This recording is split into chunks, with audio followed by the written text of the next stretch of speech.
Is now starting. All attendees are in listen-only mode. Oh, poo. Hi, I'm William Gamble. I work for IT Governance USA. Apparently, you're in listening only mode, which is, let's see, there's not that many of you, so we could chat. I don't watch the chat as I'm going, so it's sort of difficult for me to answer questions. I assume that it is possible. Oh, there are the questions. Okay, good. All right, so you can ask questions if you so desire, and I'll see if I can get to them as we're going forward. Anyway, this is on cybersecurity issues with teleconferencing tools. And before I begin, let me tell you that it's nuts. So all this stuff is changing as we speak. So all the teleconferencing platforms are changing radically, depending on over time. So Google and everybody else, and so there's a whole lot of information out there. I will tell you what I have as of today. If there are any questions, of course, you can email me. My email is wgamble@itgovernanceusa.com, or you can send it to somebody else. Either way. Anyway, so that is, oh, here we go. Oh, that's how it works. Okay, anyway, this is who I am. I'm originally a lawyer, and I was a member of just about every whole lot of different courts. I've practiced securities and banking laws. Then I published 3 books on law and economics, and over the last couple of years, I've achieved 4 certifications. Also, what I do is I normally teach ISO 27000, privacy law, global privacy law implementations and training, and all sorts of great stuff like that. So that's generally what we're going to do. Now, today, the first thing we're going to do is we're going to discuss the legal requirements. I don't know where you people are. I don't know if you're in Europe or the United States, or what specific type of business you are in. And that will impact a great deal as to what sort of teleconferencing you use. For example, I have one client, right now it's a law firm, and they are not using the correct teleconferencing, which I'll get to later. I just gave this same webinar to the Florida Bar Health Section, and they are truly way off in terms of their legal requirements. Okay, we're going to take a look at a whole bunch of legal requirements, and I must admit, and the other problem is that's all changing. Some of you may have heard of the CCPA. Well, the latest news is this week is now there's something called the California Privacy Rights Act. I think that's what the CPRA, which is Alistair McTaggart's latest ballot initiative, because he's tired of working with the California legislature. So he has put something on that's going to be on the ballot in November.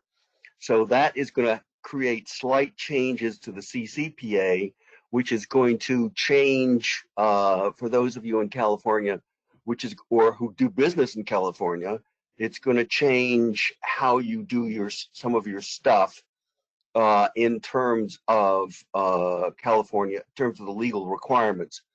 Also, if I read the polls correctly, and of course, if anybody who looks into a crystal ball ends up, the old expression is anybody who looks into a crystal ball, especially in regard to political stuff, ends up eating glass, is my usually reality.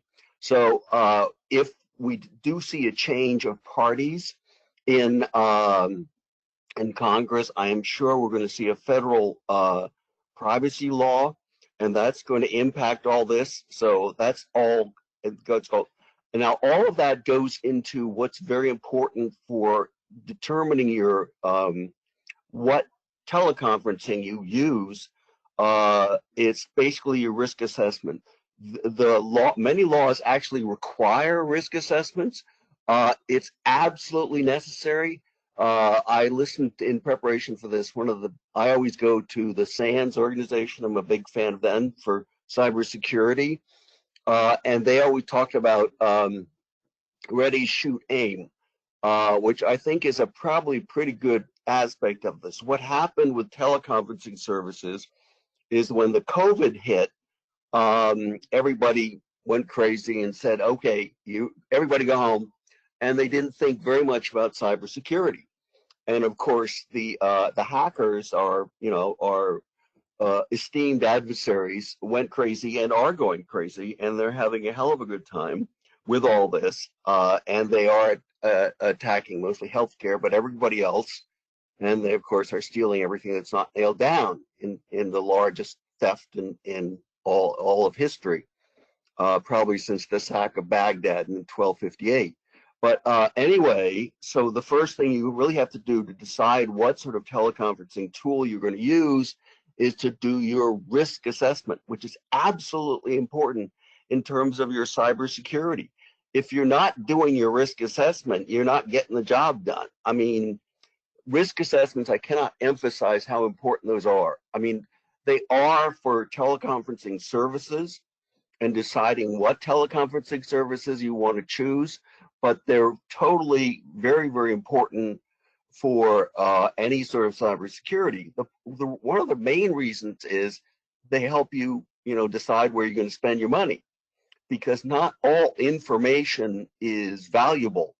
For example, my church uses Zoom, which I don't recommend.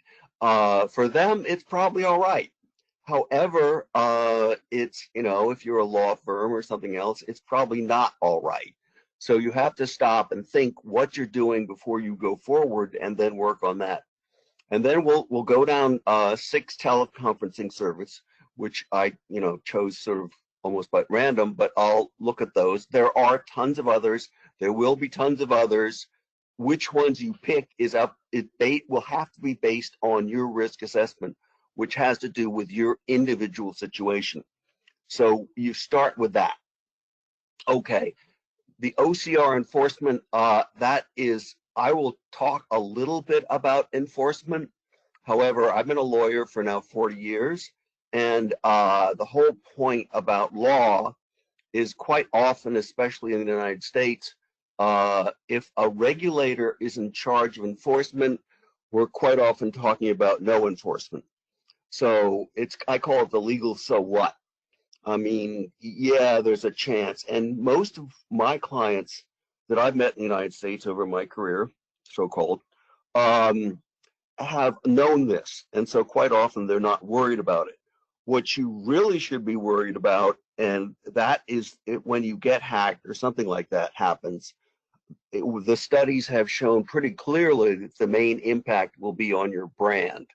So we'll look at that, and then we'll look at it. Hey, take a quick look at this was originally for the Florida bar, and those people are hopeless. So we're going to take a quick look at some of the security challenges which are facing us in the world today. And of course, the COVID probably is not going away. Probably we're seeing what we are seeing many times is a major shift quite often in how people do business. For example, I'm reading an article now about teleconferencing and medicine, if that happens to be your field. And part of the problem with teleconferencing medicine is it was only like 0.1% of all things, and that's doubled. So now, and it's skyrocketing, and now that's going to be reimbursable under the insurance plan. So we're going to see a lot more of that go on. So and I'm sure that we're going to see a lot more of this as people get used to this technology. And of course, the technology itself is going to change radically over time. So this is something that is a moving target. So as for the 27,000 thing, there's clause 8 says, is the risk assessment is something that you should do continually, because everything is going to change in your reality. The technology is going to change, the quality of the hacks are going to change, your business model is going to change, and the law is going to change. So you constantly got these types of things. So these are things that you can't Unfortunately, you can't just say, oh, okay, we're going to choose this one and leave it at that. This may all change over time, and you have to be ready for that. Okay. Again, this is probably not necessarily for this audience, but my point that I'm trying to make, at least for less sophisticated audiences, is that the video doesn't go from my computer to your computer. It has a lot of stops, you know, along the way. It can go up in the cloud. It can come back in the cloud. It can get encrypted, gets decrypted, gets re-encrypted again. So all this stuff is constantly going on sort of behind the scenes. And so when you're one of the main things is when you're picking a teleconferencing service, what's important is you look under, this is WebEx. Actually, this is, I was looking up there, they had a better picture. Anyway, this is, you have to look under the rug and see what's going on behind the scenes. It's not just, you don't, please, one thing I've learned in cybersecurity over the last 6 years is that there is, and I'm sure all of you know this by heart, is that there's an enormous amount of hype. And, you know, it's, these people are, you know, it's just, it's just very, very, very, very difficult, you know, to really get at the truth in this area, because there's a lot of confusion. People quite often don't really understand what's happening. There's a different viewpoint, so it's very difficult to really get at it. The only way you can try to do it is try to, you know, it's a constant issue for me, anyway, to educate myself in terms of getting this done. All right, let's talk about law. Okay, if you are impacted at all by the GDPR, these are all the articles that impact teleconferencing. Oh, great. All right. We'll start with Article 5. Article 5 has to deal with, Article 5 is the biggie in the GDPR world. And Article 5 basically, what the GDPR is what the GDPR is basically a statement of what your property rights are in your data. That's what it is. It's basically property rights in your information. Actually, the United States have been around since 1898, which was the first article on the subject. And it's also been around in the United States with other issues. The problem is that it wasn't a big issue basically until the internet came along, and then you could monetize it. At which point your data was your data, but there were some questions about what your rights were in it. I mean, let's say I own a piece of land. What rights do I have in that piece of land? The law defines that, and what the GDPR does is it says, okay, these are your rights in your data, and that's what Article 5 is really all about. It basically says you have the right. No one can use your data unless they have a legal reason to use your data. That is, you know, it's like you can't use my car unless you have a legal reason to use my car, like a contract. I have to give you permission. And that's what the GDPR is all about. It just says it's your data and you have to give us permission. In contrast to that is the CCPA, which basically says you can use anybody's data until they tell you not to, which is a little odd, but that's the American way of data. Now, the whole 2 points that you have to worry about in teleconferencing under GDPR is legitimacy. In other words, if you have a teleconference with someone and someone else looks at that, do they have the consent to use that data? And showing a picture of my face and my, you know, what information I'm giving is actually mine. And the big thing about Article 5 is security. Is there adequate security in your teleconferencing? Article 9, that's also coming along in the new California law. That's a bunch of special categories. GDPR says, and that changes over time. So there are certain categories in the GDPR which are more sensitive than others. One of the big things in the new privacy laws, of course, is notice. So when you're using these teleconferencing tools, it's also a very good idea to tell people what you're doing. And it's not hard to do, but it's something that you should consider, and depending on what law you're dealing with, is to tell people what the effect of this video conferences is. If you tell people what's going on, then then basically you move the liability from your lap to theirs, which is not a bad idea. Article 24 under GDPR says you have to take appropriate technical measures.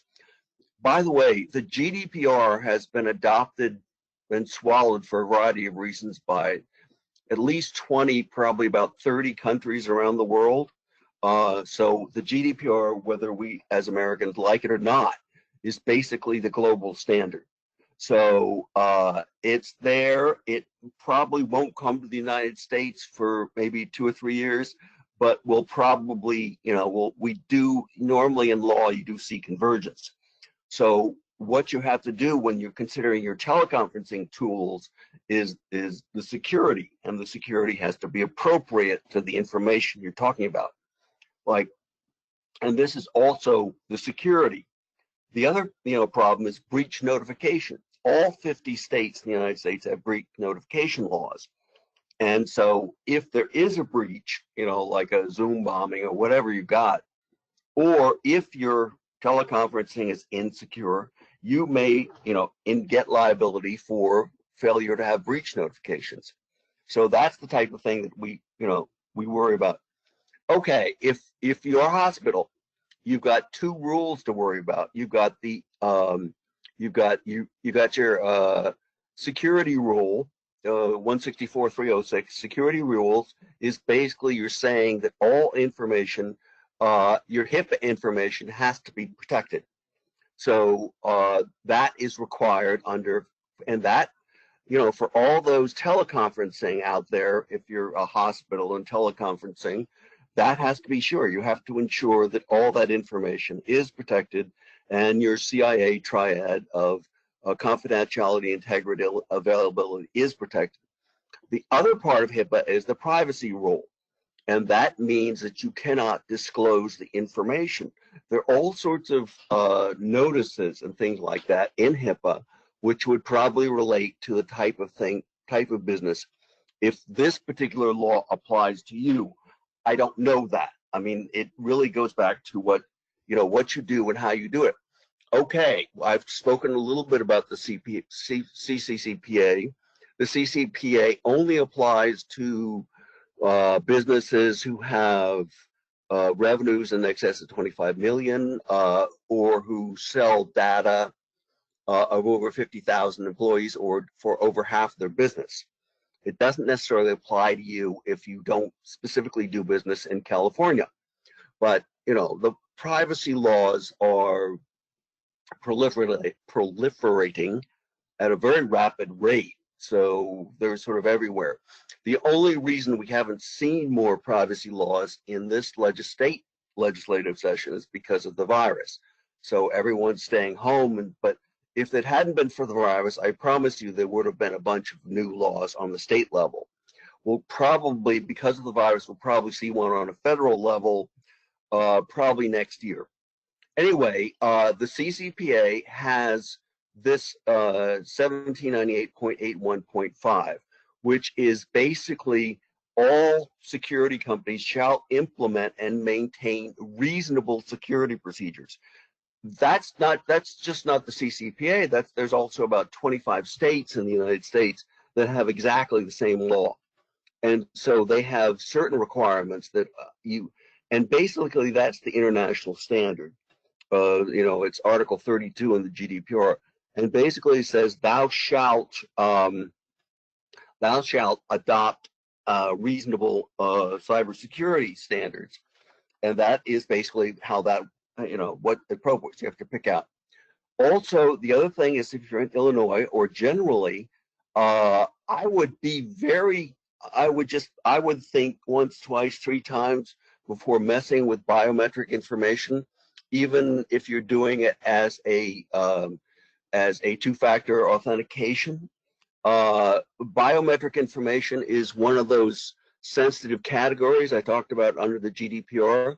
It's also an issue under the Illinois Biometric Information Privacy Act, and it's a hot area for litigation in Illinois. So I would think very long and hard before you start collecting biometric information. And of course, the teleconferencing, because we could be looking at each other, could be considered biometric information. All right. Now, I talked about risk assessment, exceptionally important in terms of basically what we're doing in terms of determining what teleconferencing tool we want to do. Now, in certain areas, it's required. It's a big part of ISO 27000. Under certain circumstances, it's required under the GDPR. Here is Article 35.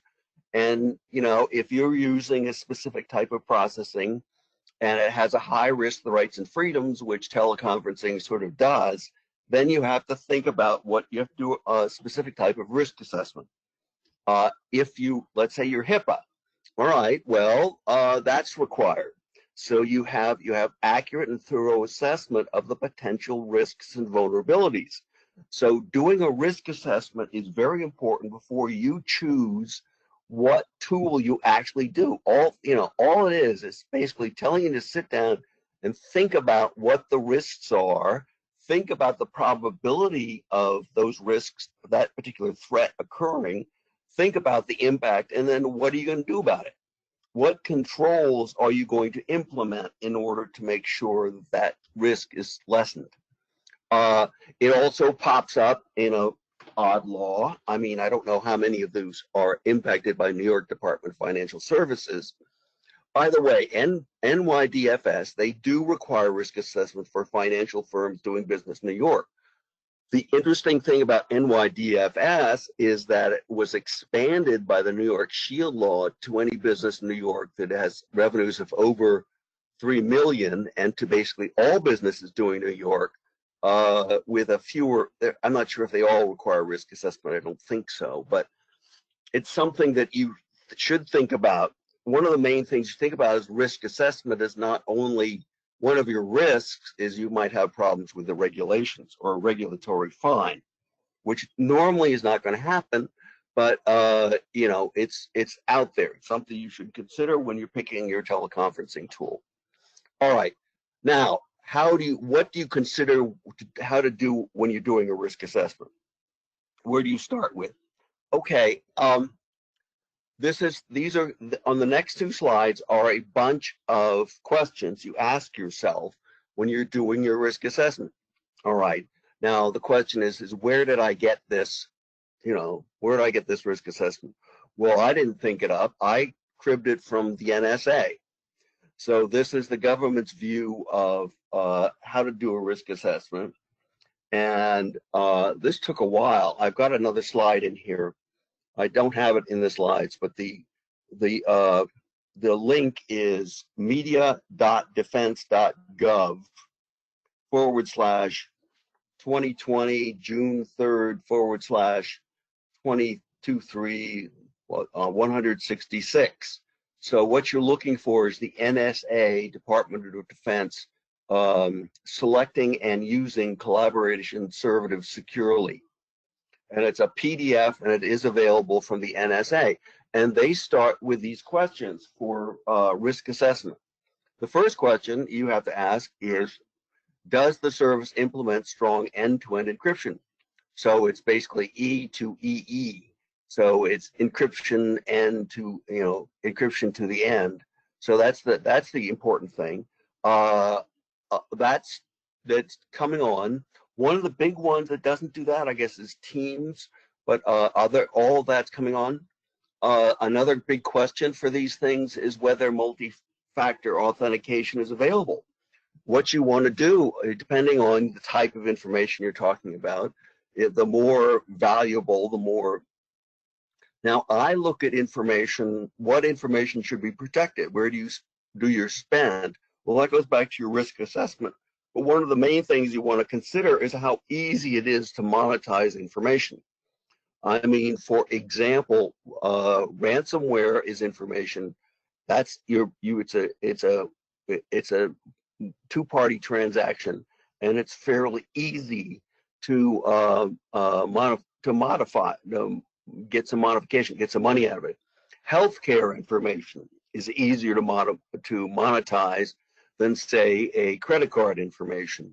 So depending on the type of information you have on your systems, that's what you want to do to consider what type of things you're going to do in terms to protect it. If you're dealing with very important information like biometric information, healthcare information, anything from Article 9 of the GDPR, that list, or the other countries have different lists. If you're doing business in India, for example, one of the things you want to be very careful about is caste information. So, but this has to go into your risk assessment. Does that exist in the teleconferencing tool? Do you need it for your particular application? Can users see and control who connects with collaboration? This has sort of become infamous. I mean, I believe the Prime Minister of the UK, Boris Johnson, got Zoom bombed in one of his things because other people can see and control collaboration. If people that are not allowed, not supposed to be part of your teleconference, that's a breach. You've just breached, someone saw private information that they shouldn't have seen, and that's a breach. So, do you have to go through the whole breach stuff under Article 33 of the GDPR or under those 50 state laws? I don't think you're going to, under the United States, I'm not going to think you can have an issue, but it's there. You may have to go through, the 400 series on the HIPAA, so it's a big issue. Who has access? You have to be very, very, there has to be very, you have to be very sure about who is actually seeing your stuff, because it's sort of like allowing people to reach your emails. It's very, we've struggled with this for many years. We try to make sure that's appropriate, but basically you are allowing, teleconferencing allows all the participants to see confidential information, and that's a real issue. So the question is, who has access to the system? The great thing about Zoom was because it allowed everybody to have access. But, if you are doing business, it may not be such a good idea.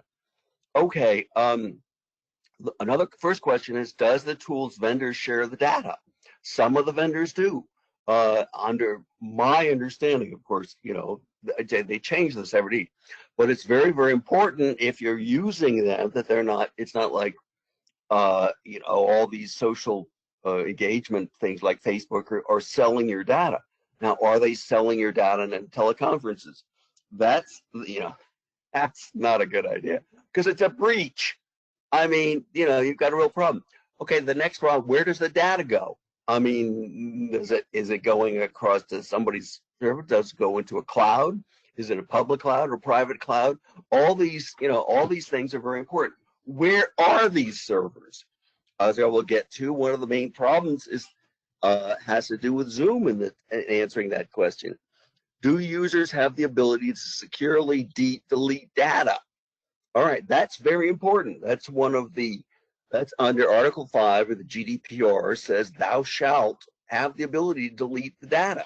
So, that's a big, not sure if that's part of HIPAA, but that is a big deal. It is part of the new Consumer Rights Act.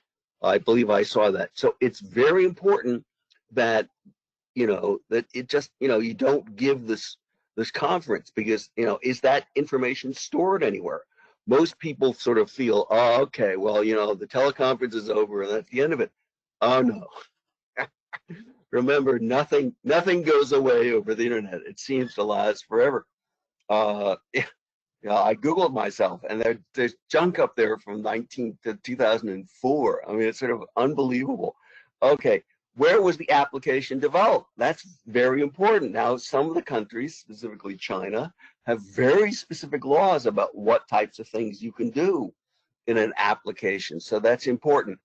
Has the tool been certified by a government body? Well, I don't, which government body and which certification?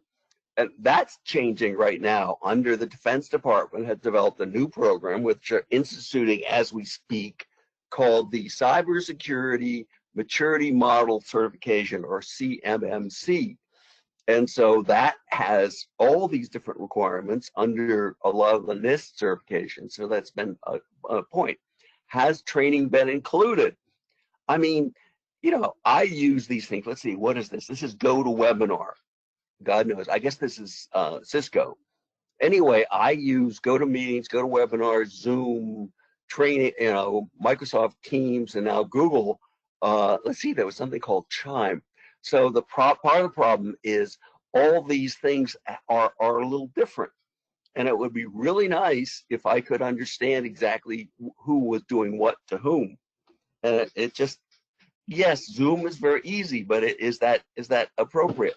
So here are all sorts of statutory consideration. We talked about disposal. Okay, that's required under HIPAA. It's also required, Article 5, principle number 4 is, no, 5, principle 5, that you have to be able to get rid of it. Is it encrypted? I mean, is it encrypted and decrypted? What sort of encryption does it have? I mean, this is part of your risk assessment. You want to think these through. These all happen to be from the security rule and HIPAA, but that does not mean that these aren't sort of general. They're all these sort of general types of things. So there's all sorts of things. Security and awareness training, that this is, you know, at ITG, we just had a phishing exercise. This puppy was nasty. And of course, you know, I personally didn't make it.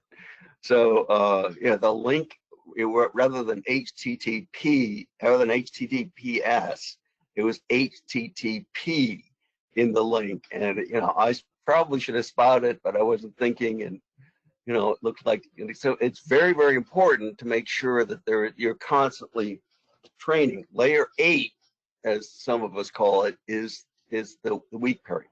Okay, I told you about the NIST tool. This I didn't make this one up. I didn't create it. This is from NIST. So this is their record, and they go into a lot of these things. They, you know, basic functionality. You know, is there a free version and all these? Is there encryption end-to-end, multi-factor? They have. I'll go over a lot of these and for a select few of these in the next slides. Do they allow deletion? That's very important, depending on what you need to comply with. I mean, like, for example, our church doesn't need to comply with that. No one cares. But if you are subject to the GDPR, HIPAA, or something else, or the NYDFS, this is a biggie that you really have to, you really have to look at. To this, right, Zoom, you know, the government, FedRAMP, that's probably not there anymore. I'll tell you why when we get to it. But there are other ones, I mean, like Teams. Teams is not, they might be FedRAMP, but they're not HIPAA compliant because they don't want to sign a business associate agreement. So that's out there. So anyway, we have to consider various types of things. We consider encryption, and of course, under the NYDFS, they have encryption of non-public information. So that's required. So it may be required by whatever regulatory framework you find yourself in. And I don't know that without asking a whole lot of questions. So let's start with this. Now, Cisco WebEx. By the way, I was doing my research. I gave this last week, and I did some more research to update stuff. And one of the things I found is that, according to the New York Times anyway, this is their favorite. They like the Cisco WebEx.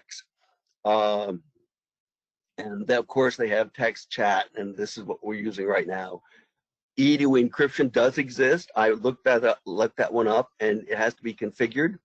Multi-factor authentication, yes, they have that.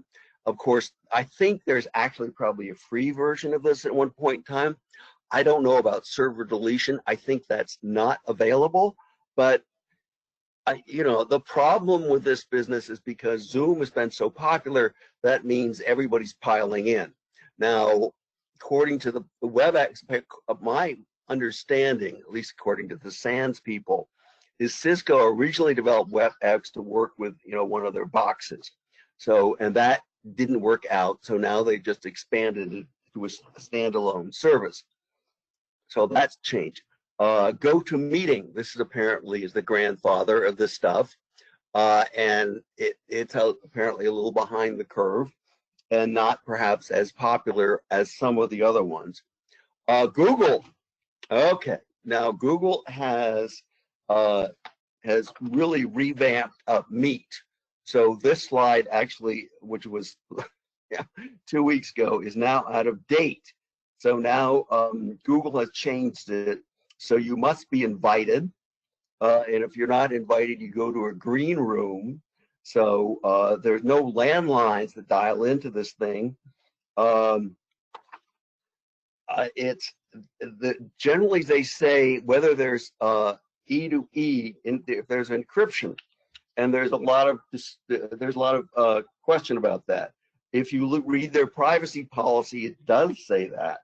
Now they've also ramped it up by they've integrated with something called the Jamboard, which allows for interactive collaboration of a whiteboard.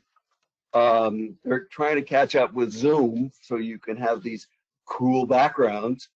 They have some layout improvements. You can also have hand raising under this thing, so you can do that.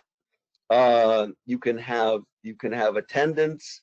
They have advanced administrators tools, so they have more controls about muting people or doing all sorts of wonderful things. You can do polling, which apparently is possible in this one. Of course, you have breakout rooms. So, and that is free as far as I know until September. So that is Google's offering, and they call this their latest offering a Zoom killer. I have looked at their privacy policy, and it looks pretty good.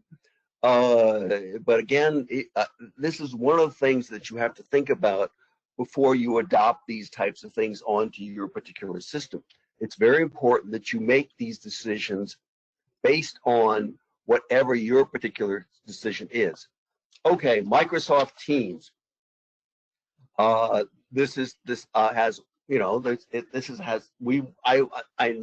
most familiar with this particular one. It does not, as far as I know, have E2 encryption, and it's not appropriate for hospital settings. They do not apparently sign business associates agreement. That, of course, may change. Apparently, you can get server deletion. They have 250 participants. One of the main problems, for those of you who are more sophisticated, are static identifiers. Apparently, Zoom has these, and apparently the issue is, according to SANS, I'm not sophisticated enough to get that, but that allows people to cyber to attack a particular situation because they're not changing the identification. So you can have a little bit of time to brute force or something like that. Teams, of course, does have multi-factor authentication, and it is heavily like Google. Google, all that is integrated into some of their other things. Like Teams is very heavily integrated into Outlook. So it's like I use that. It's easy to schedule appointments. Things. It's a replacement, obviously, for Skype. And there's a lot of debate out there about what the problems with that. But apparently, one of the big problems right now is they don't have the encryption. Now, is that going to change? Oh, I think absolutely. Because this is obviously they've thought of this as a big market, and so all these companies are going to change enormously over the next couple months. Okay, Signal got very during some of the demonstrations earlier this year. Signal got a lot of good press because it's open source, but of course it's limited to text chat and video conferencing. You can do file sharing, and it does. The great thing about Signal is it does have E2E encryption. In fact, with the debate in Congress, I don't think that has passed. Debate in Congress about allowing disallowing encryptions of certain types of things. was a big issue for them. And they said they will no longer be able to do business in the United States if they are forced to follow that law. I mean, this is one of the things. I mean, this is changing constantly. They do have multi-factor authentication and they do have server deletion. Okay, Slack. Part of the problem with Slack is that down here, according to the SEC, they are monetizing your data. So if you have to use this particular application and you don't want to make sure you have full control of your data, maybe Slack isn't right for you. Again, I mean, this is, to the best of my knowledge and belief, this is they don't have E2E encryption, multi-factor, or server deletion. Now, this could all change, and probably will change in a matter of months. Okay, everybody's favorite. In fact, it's now part of our vocabulary to Zoom somebody, or Zoom bombing. So everybody loves this stuff. And I remember that I was at a bar committee, I'm not going to say which one, and they were talking about how rather than worrying about cybersecurity, which I was freaking out about, they were all talking about the wonderful new backgrounds they could. No. You don't. Backgrounds are not important. Cybersecurity is. The problem with Zoom, okay, is the CEO Eric Yuan was educated, born, and spent most of his life in China, although he's a U.S. citizen, and he has outsourced about 30% of the research and development in China. I've written my book in China, Investing in China, in 2002. All the predictions are totally accurate. And the Chinese have a sort of a different view of data privacy. Their view is the government has the right to see all the data and you don't. So it's not just data that is of Chinese citizens. They feel that any data that goes through China is theirs too. And Zoom has admitted that it did route some information to China. The other problem is under the 2016 anti-terrorist law, Articles 18 and 19, the Chinese government, for developed stuff that's developed in China, has the right to make sure that they can have a back door, and they have a right to determine the encryption route. So that's a real big issue. If you are worried about stuff going to China, I don't think Zoom is your app. If your information is very valuable, especially intellectual property, I would definitely stay away from Zoom. I mean, the company claims, but when push comes to shove, for example, recently there was a flap about the Tiananmen Square, like 20th anniversary, and of course that they were going to have a Zoom conference, and Zoom shut them down. So it's becomes quite clear now. Zoom theoretically has gotten rid of some of its more interesting issues in terms of war dialing and static IDs and stuff like that. But the real problem with Zoom is that it's been prohibited by a bunch of firms. The State Department, the United States State Department, the German Foreign Office, the U.S. Senate, New York State Attorney General, Taiwan, NASA, Australian Defense Force, Google, and SpaceX have all prohibited the use of Zoom for their particular companies. If you are going to use Zoom, make sure that you password protect your meetings. Make sure you authenticate users. Make sure you don't allow others to join before the host. Make sure you lock down your meetings by managing your participants, and turn off the participant sharing screen, among other things. Use random generated IDs. Use the waiting rooms and avoid file sharing. So, and also make sure you check for updates. So if that is part of your system, which it really depends on your risk assessment. If you are dealing with U.S. State Department or Google or SpaceX, obviously you're not going to be able to use that. it probably violates a whole bunch of other laws, so I wouldn't worry about that. Okay, now this original webinar was done for healthcare, but this is probably true of a lot of regulators. Because of the COVID emergency, a lot of regulators are sort of not enforcing this stuff. And now that's interesting, but that does not mean that you can't get sued. One of the more interesting parts about the CCPA was it provided an automatic penalty for a breach. Now, if you're using Zoom and you can prove that you know, the people in China saw what you saw, which has a good possibility because Zoom has already admitted that, then you know you potentially have a lawsuit, and it would be a class action lawsuit, which could involve literally millions of dollars. So it's not just OCR enforcement. Also under the Illinois Act, there's a bunch of lawsuits for that one because you're obviously using biometric information. So it's very important to consider this type of thing when you're going into your risk assessment to determine various types of things. Okay, this is probably Mickey Mouse for most of you, but this is the basic elements of cybersecurity. Encryption, always good. Backups, make sure that they're air-gapped. Training, yeah, I can't say enough about training. I mean, layer 8 is something that's always going to be a problem. In my firm, we got reprimanded today because, you know, what's the number one way that hackers get in? You know, phishing emails. You know, how often do you have to make a mistake with a phishing email? Once, and you know that, and it can be a major catastrophe. So, cybersecurity is a part of everybody's. You know, it's a part of everybody's, it's part of your major line of defense with any cybersecurity.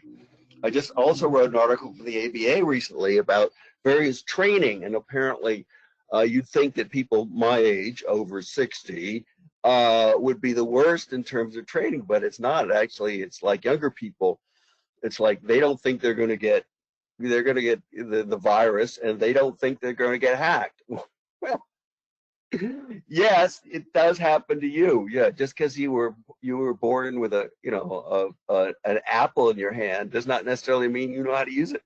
So training younger people is just as important as training everybody. Passwords. I keep seeing all these uppercase, lowercase numbers, symbols, passwords. Read NIST 63A, B, and C. That's sort of then deprecated. You know, it's not a good idea to use passwords anymore. If you possibly can, the better idea is to consider pass phrases and look at those. Look at the NIST guidances on those, because there's good. Also, our latest thing is, I don't know that much about it, but it is probably coming. FIDO, which is I forget what the acronym is. It's the FIDO Alliance, but the idea is to design different methods of authentication, authorizations and authentications, so we can come up with something better in terms of, rather than using passwords. But it's something always to consider. I think changing your password every 90 days is a is a nightmare. It shouldn't be something else. Patching. Of course, anybody in cybersecurity knows. I mean, that's Equifax if you want a good excuse to patch. The other thing about patching, the other point is for any cybersecurity, and this is really a problem with teleconferencing too, because it really impacts your digital supply chain. You're only as good as the weakest link in your supply chain. And can you say Target? Can you say Quest Diagnostics? Both of those are examples of British Airways. All those hacks are examples of a failure of a vendor to practice adequate cybersecurity. So you're really going to have to, one of the big things you have to worry about, of course, is if you are teleconferencing with somebody, do you want to use your teleconferencing or their teleconferencing? And that has to be managed and considered in terms of how you're going to deal with your digital supply chain. But that is one of your major areas that you have to consider when you're communicating with people. And the thing is about information is businesses and information is no longer ancillary. I don't care what you do, but information is no longer ancillary to your business. Information is your business. And you have to remember that information doesn't gain value unless it's shared. And therein lies the rub. So what we have to do is when we share information, we have to make sure that it is protected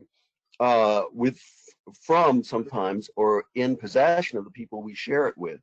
And that's one of our major challenges in terms of cybersecurity. It's a major challenge in terms of determining what teleconferencing methods we utilize in our various types of things. These are some of the other big areas that are coming up. My favorite is the Internet of Things, and I just saw something about firmware in terms of, because that's a major issue. There's NIST has a research paper 8223. So if you're considering, one of the things you should consider in your risk assessment is the IoT. Yeah. Oh Lord, there's a wonderful story about this kid whose mom took his telephone away because he was playing too many games, and so he logged onto the internet through his game player, and then she took that away, and so finally he defaulted to the refrigerator. So anyway, that's where we're going. So you have to be very, very careful with that business, because that's a lovely way to get in. Cloud migration. That's totally, when I started this business, everything was on. That was 3 years ago in the old days, and now everything, of course, is in cloud and virtual. So it's a it's a totally different landscape. Mobile devices, especially shadow ITs, are major issues. And it's especially true if you are using your mobile devices for teleconferencing. It's especially that mobile devices. It's a major issue that you have to consider when you are considering these things. Okay, this is basically a little bit of advertising of what we do at ITG. Our shop is ISO 27001. I have become wildly familiar with ISO 27001. What is ISO 20? Well, ISO 27001 is a management system. The whole point is to manage your cybersecurity. You can't just put a cybersecurity and leave it and say, okay, well, that works, let's go do something else. If you don't manage it, you can't do it. And it's ISO 27000 is a methodology for always improving quality. It's like, if you don't believe that, what is the largest car firm in the world? It's Toyota. It's not General Motors, because Toyota emphasizes quality control. And that's the whole point. You always, always, always have to make sure that your cybersecurity system is working, and that's the beauty of ISO 27000. It also solves an issue in game theory called the principal and agent issue, which is a major issue. It's also great for your supply chain. Most of my clients adopt ISO 27000 because it's required, because they get clients that way. Okay, now finally I can stop talking.